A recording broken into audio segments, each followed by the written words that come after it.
नमस्कार विद्यार्थी मित्रांनो, तर पहा आपल्या समोर गुणोत्तर आणि प्रमाणाचा प्रश्न आहे. प्रश्न असा आहे मुलांनो, जर ए आस बी बरोबर 4 आस 5 व बी आस सी बरोबर 6 आस 5 तर ए आस बी आस सी बरोबर किती? तर मुलांनो, ह्या ट्रिकनं कसा सोडवायचा प्रश्न ते आपण पाहूया. मला विचारलेलं आहे ए आस बी आस सी बरोबर किती, तर तसे तसं लिहून घ्यायचं मुलांनो. आता ए आस बी चं गुणोत्तर त्याच्या खाली मांडा मुलांनो, ते आहे 4 आस 5 म्हणजे 4 आस 5. त्याच्यानंतर बी आणि सी चं गुणोत्तर 6 आस 5 दिलंय, तर ते त्याच्या खाली मांडायचं मुलांनो. म्हणजे किती आहे ते 6 आस 5. तर आता काय करायचं मुलांनो, तर ह्या बीच्या पुढं सी ची एक जागा शिल्लक आहे, तर काय करायचं, तिच्या अलीकडचा जो नंबर आहे तो परत एकदा काय करायचा, रिपीट करायचा मुलांनो. त्याच्यानंतर इथं ए च्या खाली एक जागा शिल्लक आहे, तर याच्या पुढे किती आहे मुलांनो, 6.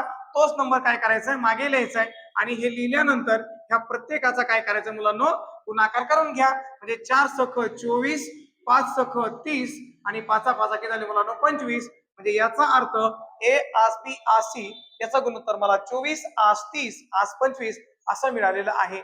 तर अशाच प्रकारचा प्रश्न तुम्हाला दिलाय मुलांनो, तर याचं उत्तर काय येईल ते कमेंट करून सांगायचंय. धन्यवाद.